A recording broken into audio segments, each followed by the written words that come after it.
The hater just finished his collaboration with the Heels Advocate up in this, and now it's time for me to give you my own Raw review. So, subscribe to your boy, subscribe to him, and let's get to it, and let's do it segment by segment. Once again, the hater just hung up and the hater just hit record to film this video. The hater works hard. The hater keeps going. The hater needs no breaks. Hater 25 hours a day, 8 days a week, 366 days a year, and 367 days a year on leap year. Cuckolds. Now let's get to it. The show starts out and Gunther comes out looking like a fucking detective. I hated everything he did. He cuts a Gunther promo, meaning that he says, I am Gunther, and I am the best wrestler in the world, and I'm going to beat, in this case, John Cena, but you can replace that John Cena with any other opponent he's had, and this promo was that promo, cucks. So basically, the crux of this promo, beyond that, is that Cena is undoubtedly the best sports entertainer, but he is the best professional wrestler of all time. Now, this is absurd, right? There is no metric to measure who is the best wrestler of all time, right? In the way that Gunther is using it. The way that I would measure it is who's made the most money, right? Because this is entertainment. That's the way I would also measure who's the best actor of all time. Many people might say Denzel Washington, Daniel Day-Lewis, Meryl Streep. I don't think any of those guys compared to like Tom Cruise, who has made more money in his career than all of them combined times like a million. You know what I mean? He's drawn more money. So that's what matters to me, and that's what matters to everybody else. In addition, if Gunther is using some sort of metric like in-ring capability, he absolutely is not the best wrestler in the world, let alone of all time. He's not even the best wrestler on tonight. He's not the best wrestler ever. He's never been the best wrestler at even when he was wrestling in front of 13 people, there was probably some idiot who was better than him. If he was in JCW, maybe that cocaine guy is better off too, Gunther sucks. He reiterates that he will make Cena tap out. I fucking hate Gunther. Now, I don't want to see Cena tap out. I could see it happening, unfortunately, but I could also see Cena passing out to like a submission move. I could see Cena winning. I could see a lot of things happening, right? Maybe like, I don't know, Edge comes, spears Gunther, that would be amazing, and then Cena wins. I don't give a fuck. As long as Cena puts on a good match and gives a good speech, I'm really there for the speech. And also, I want to see Cena win, ideally, but I don't give a fuck about Gunther. I don't think anybody benefits from Gunther winning. I don't think anybody benefits from Cena winning. I don't think anybody loses from Gunther winning, and I don't think anybody loses from Cena winning, which means that the match is inconsequential. But just for that reason, I think for the fan service, the people that want to see Cena win, Cena should win. So take it, motherfucks. After this, it's time for Io Sky versus Kairi. This is what I call a throwaway match, right? Io wins with the mid-salt, which is what I'm going to start calling her moonsault because it's not a good one, motherfucks. Rhea was also there, as was Asuka, and Rhea saves Io from Asuka, right? She pulls her legs and does all that shit and basically allows Io to beat Kairi. Now, this is an irrelevant match because Io Sky is now a WrestleMania winner for the women's title, whereas Kairi Sane is a dumbass from NXT who dresses like a pirate. So there you have it. Cuts this. After this, it's time for backstage segment.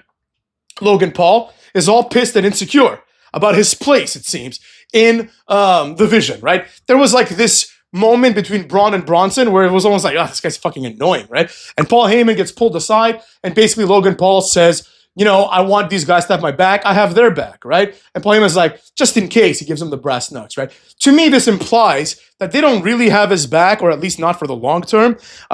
Logan Paul, as everyone knows, is a part-timer. And quite frankly, I think he fits well in the Vision. But now that they get this mask motherfucker, I could see the mask guy just taking out Logan Paul, and the Vision is just those three guys, right? That's what I think is going to happen. That's what makes the most sense to me. Because what else are they going to do? Logan Paul's just going to be a lackey? Like, he came to this company to be a lackey? No, he came to be a massive draw, right? Number one, whether that's working or not is a different story, but he came to be a massive draw, and quite frankly, he came not to be a follower. Secondly, he also came to show up whenever the fuck he wants. And if this faction is going to be a dominant force, then Logan Paul needs to be there every week, and I don't see that happening, so there you have it, motherfucks. After this, it's time for a backstage package about the War Raiders. The War Raiders are back again, motherfucks. They lit a bonfire and threw some wood on it, and now they're back. Now, here's the thing about these motherfucks, right? I don't have anything against them. Quite frankly, when they were in ROH and they were feuding with each other as Hanson, Ivar used to be Hanson, and Raymond Rowe was the name of Eric, right? They were cool. They were like these two big guys. Eric was like not as big, not as fat, I should say, and Hanson was fat, but not as fat. They still did the cool moves. They had some awesome chemistry, and they formed a pretty good tag team, right? That got over in the Indies for good reasons, because they were exciting in the Indies, right? In the WWE, you all know the story. They got repackaged as Vikings. Then they got hurt, both of them. Like one of them got hurt, then the other got hurt, and they both got hurt. And then they had that promo of them coming back and being like, we're back even though we got hurt. This was like during COVID or like a few years ago maybe, right? And then after that, they got hurt again or whatever. They left for a while again. And then they came back with Valhalla. They got hurt again. And now we get a bonfire promo saying that they're coming back yet again. The only question I have to ask here is how much money has been wasted on fucking promos and vignettes covering the return of the Viking Raiders or the War Raiders or whatever the fuck they're called this week, right? All this money is being wasted, and you know they're getting no returns on this. This is a complete waste of money and a complete waste of time. The only good thing is that they're going to wrestle tonight and probably never come back again. So after this, Rey Mysterio comes out and gets wrecked by Logan Paul from behind. Rey sets him up for the 619 after doing a comeback, but then the hooded jobber comes out of nowhere and stomps Rey. He then runs away like a bitch, and Logan blasts Rey with the Nux. This is not a match. This is just a beatdown. LA Knight comes to make the save. I don't know why LA Knight came to make the save. Quite frankly, it's stupid and it's weird, right? We just had the War Games match, and the Vision won. So it's like everyone should be cleared, right? The Vision should be attacking people that have no allies. It was never established that LA Knight is an ally of Rey Mysterio, but LA Knight establishes it now. He says he's going to make Logan Paul pay tonight. Yeah, he is over. There's no doubt about it. I still like LA Knight, but I think he needs a new gimmick, because the gimmick that he has of this overconfident megastar type is not backed up by the results of his booking, right? He has no reason to be this confident. He loses nearly everything, and he loses 100% of all the matches that he has that have any kind of importance. So this guy's arrogance should be like that of a heels, you know? But whatever, I don't make the rules. After this, it's time for AJ Lee, which, as you all know from last week, is the name that I have given the tag team of AJ Styles and Dragon Lee. It's them two versus the Viking Raiders. The match is decent enough. For all the shit that I talk about the Viking Raiders and even Dragon Lee, right? They are good at what they do. The Viking Raiders look like shit, like they need to both drop like 40, 50 pounds, and then they would be a respectable tag team. But, you know, if they're going to lean into their Vikingness, fine, whatever. Vikings, some of them are fat fucks. So AJ Styles, as one would expect, carries the goddamn match. And there's a part where they kind of like Billy Kidman, Rey Mysterio him by accident, right? So Eric kind of like launches him, and he's supposed to do like a Hurricane Run on Ivar. There's kind of a botch because he doesn't lift AJ Styles high enough. Although I think Eric is very strong, but it didn't work. But AJ Styles, you know, he covers for the mistake, and then he Hurricane Run as Ivar. And because Ivar is such a big motherfucker, he kind of like hits Eric, and they did the spot pretty well. After this, like Eric rolls to the outside, and Dragon Lee does the one impressive thing that he does in this tag team, and that is wipe out the other guy so AJ Styles can finish off the legal man, which is exactly what happens when AJ Styles hits the phenomenal forearm to Ivar for the pin. After this, the New Day and Grayson Waller come out, but so do the Usos. Jay is all fired up now, right? He's done kind of like being like Jey Uso being a single star, and they're back in the tag division. Jay will probably turn on Jimmy or something. I discussed this in my collab, but the fact is, Jimmy runs down Jey Uso and says he's got so many L's, right? He's like, you know, he lost the world title, L. He lost the Cena tournament, L, right? And he's almost like mocking him. He's almost making a thing out of it, right? And Jey Uso's just standing there silent. So either this is the cusp of Jey Uso turning heel finally, but if he's going to turn heel against Jimmy Uso, that's stupid. Honestly, I don't think anybody would give a shit. Jey Uso has been turned on so many times by Jimmy Uso, and even by Roman Reigns, and even by Solo, by everybody. Everybody turns on him. That's the entire premise of his theme song, which says, it's just me, Us. You know what I mean? Like the whole point is everyone turned their back on him, and now it's just him, and he's going to show them, right? But so if he turns heel, it's not this big deal. He's just turning on the people that turned on him.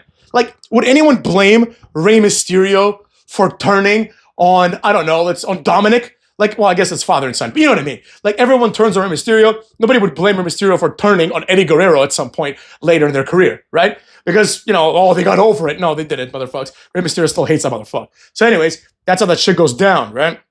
For some reason, the Usos start beating up the New Day. They start talking shit first to the New Day, and they start beating them up. And then they have a stare down with AJ Styles and Dragon Lee. Now, what's going to happen is the Usos are probably going to win the tag titles.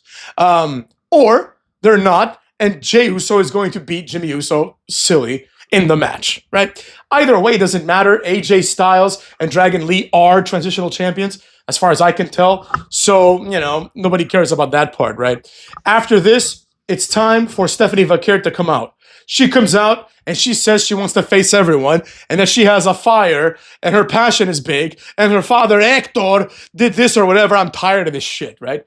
Again, I keep saying it every week. Stephanie Vaquer, I respect the fact that she's trying to learn English to do a better job at promos, but it doesn't fucking matter. I'd rather have a shit promo in a foreign language that advances the storyline versus Stephanie Vaquer saying the same thing every week about how she's the best. I'm tired of everyone coming out and saying they're the best. We know that you think you're the best because you're the champion.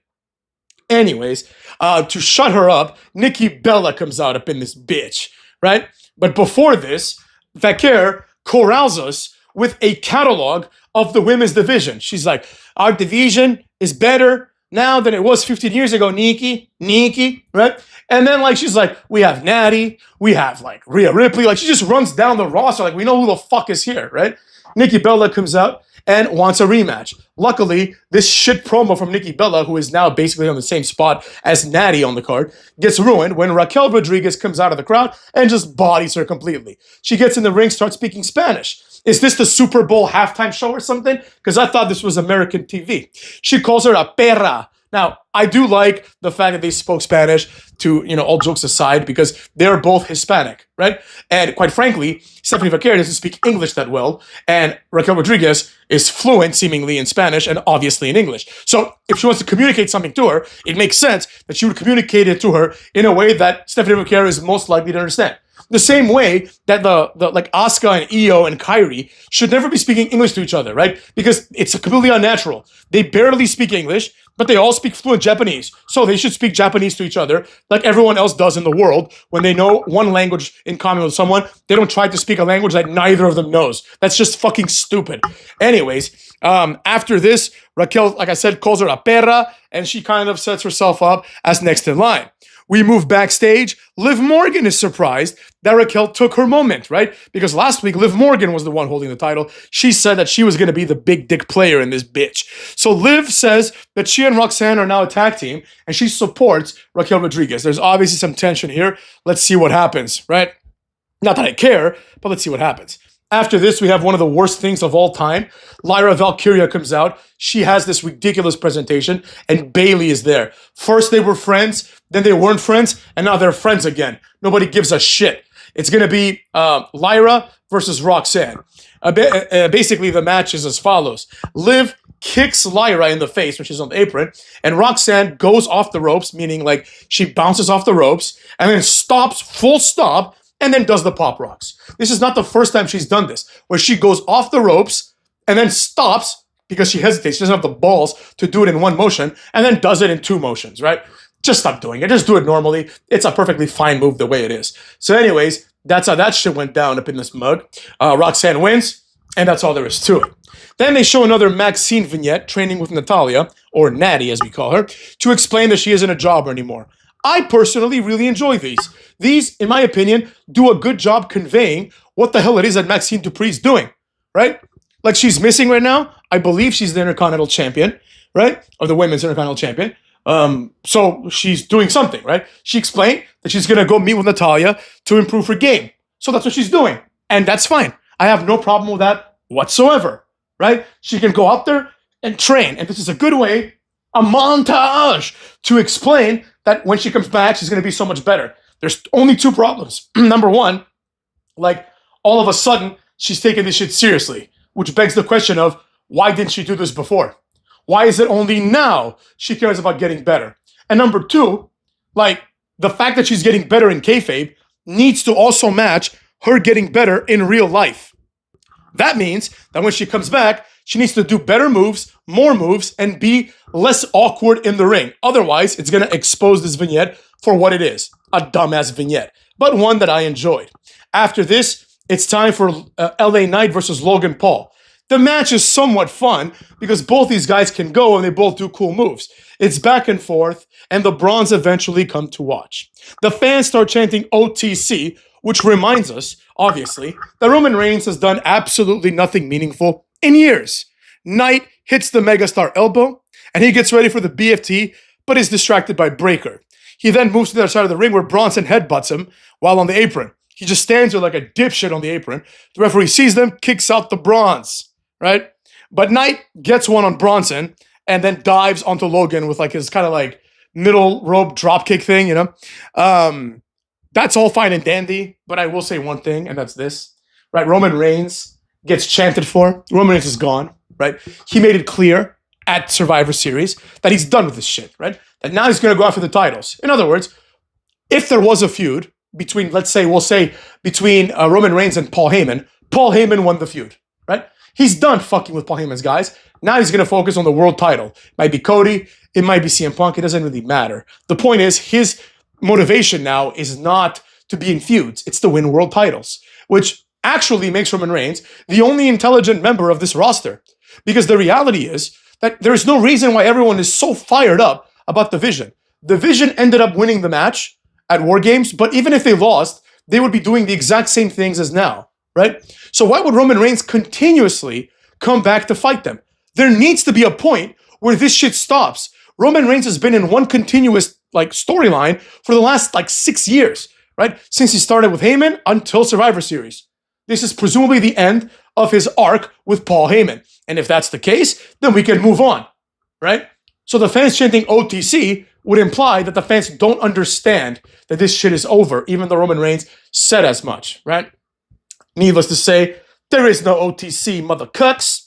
After this, what happens is the match continues, obviously, right? And as the match is happening, LA Knight gets the upper hand with the aforementioned dropkick thing. I'm not explaining it right. It's like, remember Mark Henry's move, the take that? I'm pretty sure nobody knows what the fuck that is except for me. But it's like that, except he kicks the guy instead of just going over his head, right? The guy's on the outside. He just kind of drop kicks him, right? So anyways, after that, he lays him out. Logan Paul lays out Logan Paul on the table and starts beating on him. The masked asshole comes out of nowhere and stomps LA Knight. Then he throws LA Knight into the ring and runs away. Logan Paul climbs the turnbuckle, hits the Logan Paul splash, which is underrated, and pins LA Knight. Now, again, the match was entertaining in some parts, but the reality is that nobody cares about this match. Logan Paul beating LA Knight is nothing special. LA Knight losing to Logan Paul is nothing special. If the opposite had happened, and LA Knight beat Logan Paul, this would be nothing special, right? And Logan Paul would not suffer if you lost LA Knight, because nobody suffers or gets any boosts from any of the matches that happen on Raw.